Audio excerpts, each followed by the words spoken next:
Comment faire la différence entre, une personne à l'attachement insécure, désordonné et un manipulateur pervers narcissique? C'est compliqué. C'est compliqué parce que, tout comme le manipulateur, le désordonné souffle le chaud et le froid tout le temps, a un discours contradictoire tout le temps, crée avec vous une relation élastique, vous donne énormément, vous donne tout ce dont vous avez besoin, se centre sur vous et puis vous rejette. Et dès qu'il sent que vous lâchez prise, il vient vous récupérer. Et ça, c'est ce que font les manipulateurs, entre autres. J'ai connu quelqu'un d'insécure, désordonné, et bien que je connaisse tout ce que je connais, ça m'a beaucoup déstabilisée puisque c'est quelqu'un que je connaissais depuis longtemps. C'est quelqu'un de très respectueux, d'une gentillesse incroyable. Le temps qu'on était amis, c'est quelqu'un qui allait et venait dans ma vie. J'avais pas de nouvelles parfois pendant plusieurs années, puis il revenait et on passait toujours de très bons moments. C'était quelqu'un de très chouette, qui gardait toujours une certaine distance. Et puis un jour, on s'est rapprochés, on est sortis ensemble. Et là, j'avoue que j'ai plus rien compris. C'est une personne qui avait l'air d'être assez distante, d'être très solitaire, très autonome. Et je ne pensais pas du tout que cette personne fonctionnait en fusion, puisque quand on se voyait en tant qu'amis, on n'était pas du tout fusionnels. C'est une personne qui, je pensais, n'était pas fusionnelle du tout. À partir du moment où on est sortis ensemble, il est devenu hyper fusionnel, ce qui m'a beaucoup surprise, mais que j'ai apprécié dans un premier temps. Et puis du jour au lendemain, très vite, il m'a complètement rejetée, complètement ignorée et je ne comprenais pas ce qui se passait. Et puis quand on se voyait de nouveau, il était dans cette fusion, dans ces moments fantastiques.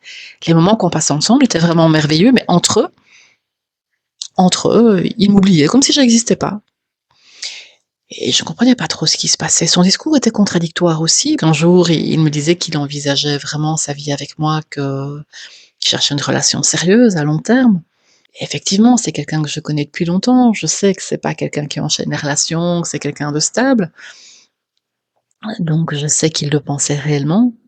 Et puis à un autre moment, tout d'un coup, il s'énervait en me disant qu'il ne cherchait rien de sérieux et limite, il me considérait plus comme une maîtresse que comme une compagne. Et là, je comprenais pas ce discours contradictoire. Et en fait, c'est quand il passait de l'attachement anxieux, où là, il recherchait cette stabilité, cette fusion, cette intensité émotionnelle, où là, il avait ce discours où il voulait faire sa vie avec moi et je sais qu'il le pensait. Et puis il passait dans ce côté évitant, où là, cet engagement, cette proximité le faisait complètement paniquer. Donc là, il me rejetait complètement et là, il partait et le ton de voix était différent. Il était dans la peur, dans la colère, dans la panique en me disant qu'il ne voulait rien de sérieux, qu'il voulait pas de dépendance affective. Et là, d'une certaine façon, il le pensait aussi. C'était juste l'autre facette de lui, la facette évitante qui parlait. Il passait de l'un à l'autre, Docteur Jekyll et Mister Hyde. C'était très déstabilisant et à un moment donné, je me suis dit: «Mais» moi, j'ai commencé à me sentir mal face à ce comportement, face à ce double message. Moi, j'ai commencé à me sentir très mal et très vite, je me suis dit: «Mais est-ce que je suis encore tombée sur un pervers narcissique?» J'ai été mariée, 10 ans à un pervers narcissique, je connais bien le sujet.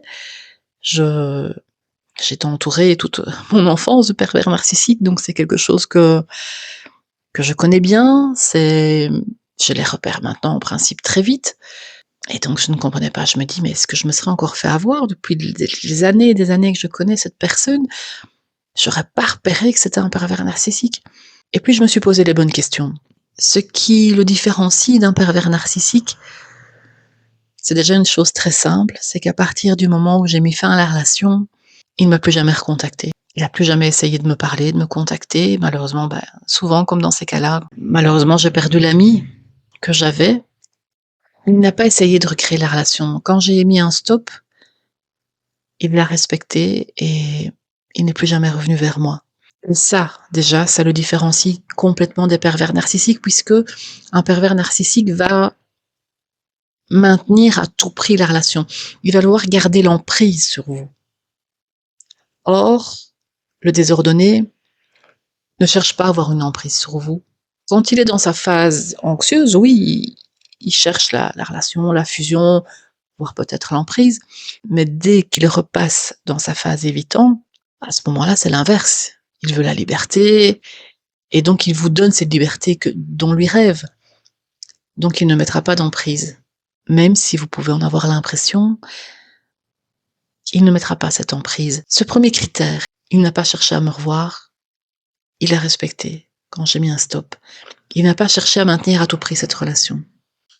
La deuxième chose, c'est qu'avec le recul, en réfléchissant à tout ce qui s'est passé, même quand ça n'allait pas, même quand ça ne fonctionnait pas, jamais il ne m'a dévalorisé, jamais il ne m'a rabaissé, jamais il ne m'a critiqué. Et ça, c'est vraiment un critère important.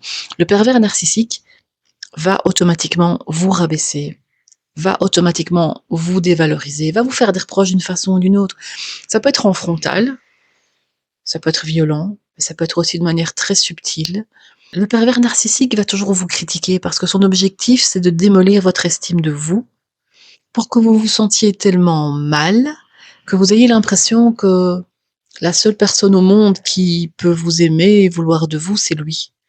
C'est sa façon de créer l'emprise sur vous. Ici, cette personne ne critiquait jamais personne. Elle ne m'a jamais critiqué, ni moi, ni personne. J'ai jamais entendu critiquer les autres, râler de temps en temps, pousser un coup de gueule sur quelqu'un, oui, mais c'est quelqu'un qui parle rarement des autres et en tout cas ne critique pas les autres. Or, le pervers narcissique passe son temps à critiquer tout le monde. Et c'est là qu'on peut voir la différence entre quelqu'un qui a simplement un problème d'attachement, attachement désordonné, attachement insécure, désordonné, et un pervers narcissique, c'est que le pervers narcissique va créer cette emprise, va vous critiquer, démolir votre estime de vous, tandis que celui qui a simplement un problème d'attachement va vous donner, oui, ces messages contradictoires, ce discours contradictoire, ces comportements contradictoires, mais il ne va rien faire pour démolir votre estime de vous. Il ne va pas vous critiquer, il ne va pas vous faire de reproches. Alors bien sûr, un pervers narcissique peut être en attachement insécure désordonné. De toute façon, un pervers narcissique est forcément dans un type d'attachement insécure. Quelqu'un qui est dans un type d'attachement sain, sécure, n'a pas besoin de manipuler.